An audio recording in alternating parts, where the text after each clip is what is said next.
Qual é a diferença entre o derrotado e o vencedor? O que é que distingue as pessoas? É que algumas pessoas são capazes de entender que o que tem não dá, mas nem por isso elas vão desistir. Algumas pessoas, mesmo com poucos recursos, elas vão estabelecer um mecanismo econômico que desafiaria até o ministro, certo? Porque pessoas conseguem, do nada, de recursos tão poucos, começarem. E por que a gente sabe isso? Porque um dia isso já aconteceu com muita gente. Pessoas que do nada construíram impérios. Pessoas que do nada construíram relacionamento, se tornaram gente da melhor qualidade, mesmo sem recursos. Como é que eu vou ser uma pessoa educada se o que eu tenho de educação não dá? Meu pai não me ensinou desse jeito, eu nunca estudei numa escola boa, eu nunca fiz isso, nunca fiz aquilo. Eu quero te mostrar hoje, em 4 textos, como situações podem mudar quando o que as pessoas têm não dá na sua vida, porque a nossa vida é tão dinâmica, ok? Que às vezes nós não temos dimensão. Eu estava vendo o Robson falar aqui de oferta. Você olha para esse camarada, você não tem noção de quem esse camarada é. Robson hoje, já não é de hoje, ele é um dos maiores investidores do nosso ministério. Um homem próspero, abençoadíssimo. Quando você vê o camarada falar de oferta daquela maneira, você vai olhar e vai conversar com ele, você vê que não muito longe desses dias, ele não tinha nada, mas resolveu mudar de vida, resolveu mudar a sua história. Então o texto que nós temos aqui, ele é muito simples, ele é o primeiro que eu quero usar. Aqui está um rapaz, com 5 pães de cevada e 2 peixinhos. Mas o que é isto para tanta gente? Esta frase foi dita pelo apóstolo André, irmão de Simão Pedro, que também era pescador. Depois de uma ministração longa de Jesus, os discípulos estão chegando num consenso de que o horário já está avançado demais e que Jesus deve despedir a multidão. E Jesus então diz para eles que pretende dar de comida a eles, pretende alimentá-los. Segundo alguns, quase 10.000 pessoas. Isso seria impossível hoje com todos os recursos que temos. De uma forma imediata. Agora, se nós quiséssemos aqui em Xerém, com todos os recursos que temos, levasse você para comer em algum lugar, não tinha lugar para dar comida para todo mundo. E quando Jesus diz isso, Filipe é o primeiro a esboçar uma reação. Ele diz, olha, nem que nós tivéssemos dinheiro, nós não temos. Mas se nós tivéssemos dinheiro para dar comida para esse povo todo, nós não encontraríamos uma padaria para ter pão para todo mundo. Aí vem o André, o irmão do Simão, que para mim devia ser um cara ultra, mega, super bem-humorado, que só pode para trazer um recurso desse. Porque ele mesmo traz o recurso e ele mesmo diz que o recurso não dá. Então ele diz, está aqui um rapaz que tem 5 pães e 2 peixinhos. Mas o que é isso para tanta gente? O que André está dizendo é o seguinte, Jesus, deixa eu explicar uma coisa para o senhor. Vasculhando a periferia, identifiquei o único garoto com 5 pães e 2 peixes.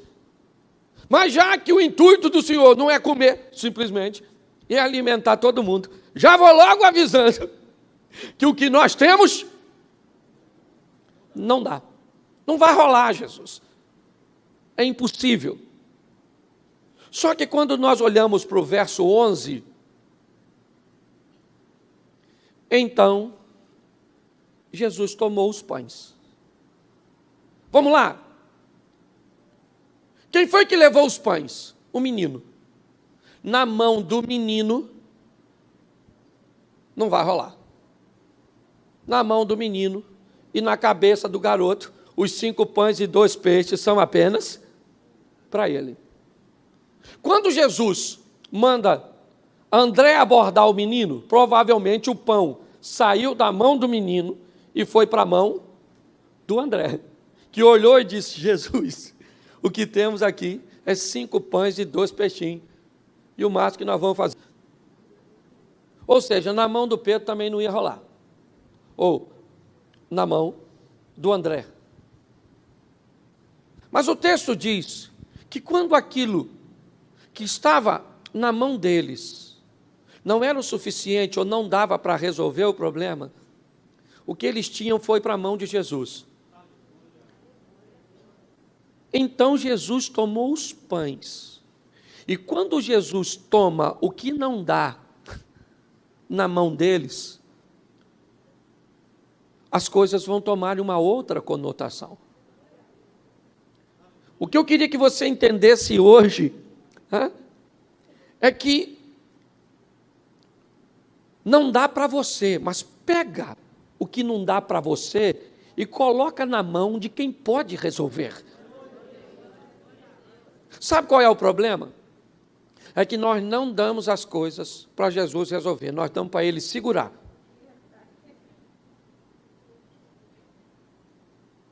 Jesus, segura o meu casamento aí para ver se o senhor melhora.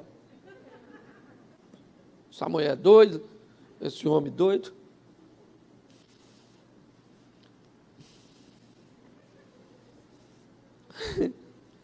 Daqui, Jesus. Daqui, porque o senhor não está resolvendo nada. O senhor está demorando demais. E às vezes você está achando que ele está demorando para mudar a sua esposa, e ele está demorando para mudar você, porque ao longo do tempo foi você que desgraçou tudo. Não, o senhor não muda ela, não muda ela, não muda ela, não muda ele. E Jesus diz: mas não é ele, é tu. Eu já nasci pronto. Errado está todo mundo, louvado seja eu. Você pensa, gente, tem gente que não fala, mas age dessa forma. Quando nós olhamos para essa passagem, o que eu vejo é André fazendo uma leitura. O que temos não dá. E quando o que temos não dá, o que a Bíblia está dizendo? Pega e coloca nas mãos do Senhor. Você tem dinheiro para fazer o que você quer? Então coloca no altar. Ah, pastor, já está pedindo oferta de novo. Não é disso que eu estou falando. Não é disso. Entendeu?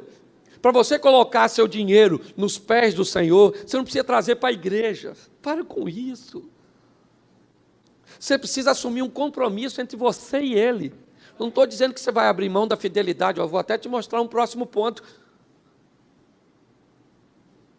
Mas você tem que entender. Se você não resolve, pega o que você tem, é pouco, é pouco, é pouco. Mas pega o que você tem e bota na mão de quem? Resolve. Mas aí o que acontece? Você está com um problema do casamento, você reclama com quem? Com a mãe do seu marido. Com a sua amiga mais íntima. Aí vem para o gabinete da gente: pastor, nossa, que mulher ruim, que homem ruim. Aí o que a gente faz? O que você deveria ter feito. Entrega para o Senhor, porque eu também não posso. Como é que eu vou mudar um homem ruim? Tenho dificuldade de mudar eu ruim. Aí nós vamos: Senhor, toma aquele homem nas suas mãos. Toma tua filha nas tuas mãos, que também é ruim. E vê se muda esses ruins aí, para ver se eles ficam, como diria o repórter da Folha, menos pior. Foi isso que o Brasil ficou. Escute só. Eu queria que você entendesse que quando os recursos forem poucos, eles são poucos nas suas mãos, mas entrega para Deus, porque Ele sabe o que vai fazer. Ele vai fazer um milagre com um pouco que você tem. Amém? Posso ouvir um amém? Amém. Isso, então, o que você pode ter, realmente pode ser pouco. E não dá para resolver. Mas Deus tem uma proposta para você. E quem entrega é entregar, não é dar a Deus para segurar, não. Toma aqui, Senhor, isso aqui. Toma a minha saúde, Se o Senhor quiser me curar, eu também quero. Se o Senhor quiser me levar, eu não quero, mas o Senhor quer. Como a Bíblia diz que os planos do Senhor não são frustrados, que se lasque os meus. Mas pelo menos eu vou reclamar pessoalmente. Certo? Maturidade. Nós temos que ter maturidade para olharmos para isso. Encararmos com sobriedade o pouco que temos. Porque senão, queridinho, você vai ficar reclamando da vida o tempo inteiro que não tem o recurso que precisaria para vencer. Porque ele é pouco. Não dá na sua mão, entrega na mão do seu mestre, do nosso Senhor Jesus Cristo, e você vai ver que ele pode fazer. Posso ouvir um amém? Amém. Glória a Deus. Vamos no segundo aqui. Primeiro Reis 17:12.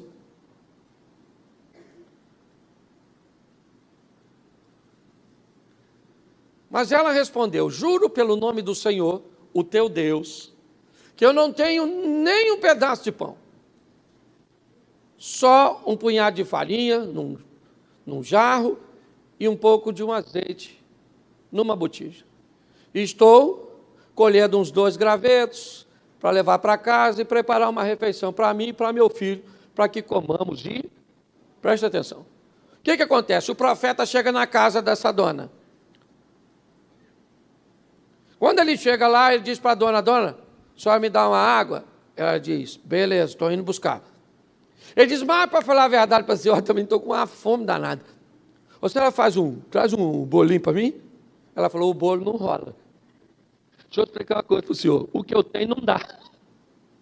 Eu só tenho um pouquinho de farinha, eu só tenho um pouquinho de azeite. Está vendo esses gravetinhos aqui, ó? Até o combustível é pouco. Porque eu vou lá para casa fazer uma comidinha, vou comer eu e o meu, e depois nós vamos? Preste atenção. Essa história é uma história pior do que a anterior, porque na anterior ninguém estava morrendo de fome. Era só ir para casa que tinha comida.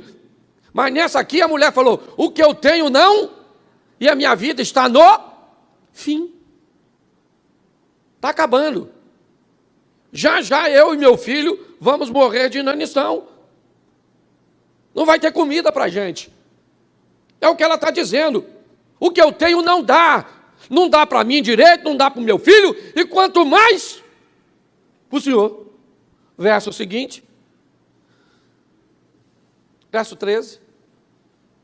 Elias, porém, lhe disse: Elias, porém, não tenha, vá para casa e faça o que eu disse. Mas primeiro, faça um bolo pequeno com o que você tem, traga para mim, depois faça algo para você e para seu.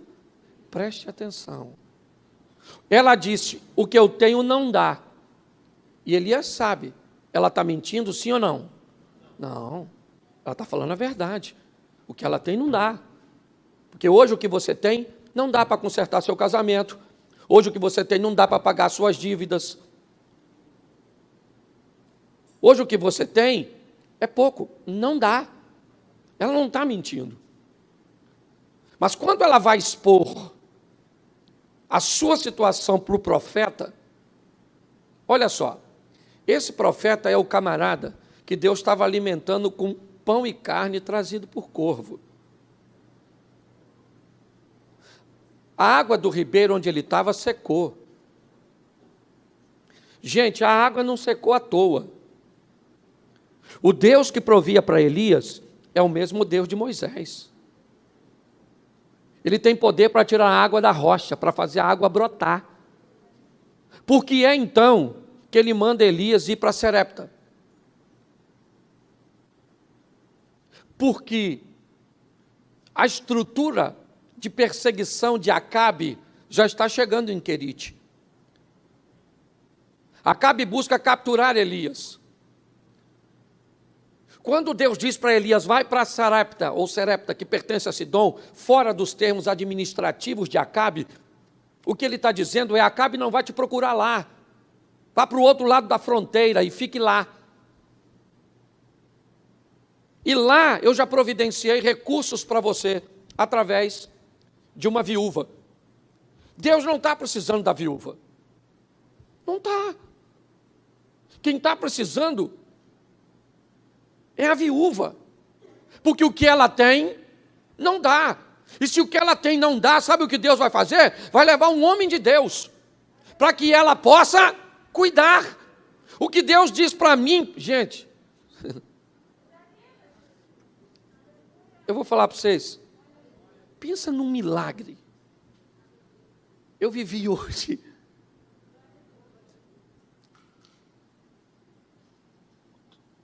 um dos maiores milagres que eu já vivi.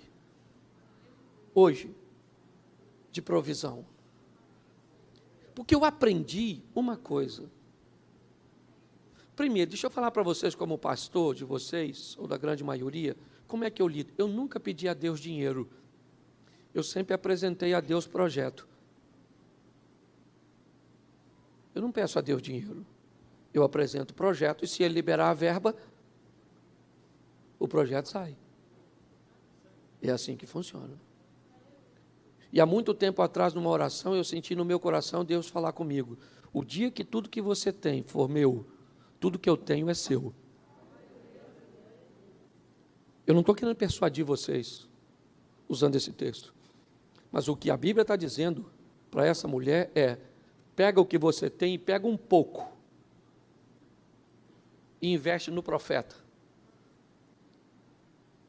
naquele que estava expandindo o reino, que estava levando a palavra de Deus. Estou falando para você colocar na minha vida, eu não preciso disso. Deus me supre de uma forma extraordinária. E se você está achando que eu estou dizendo isso aqui preocupado com a minha provisão, eu não estou preocupado com a minha provisão, eu estou preocupado com a sua. Meu negócio é ver você prosperar, é ver seus negócios irem.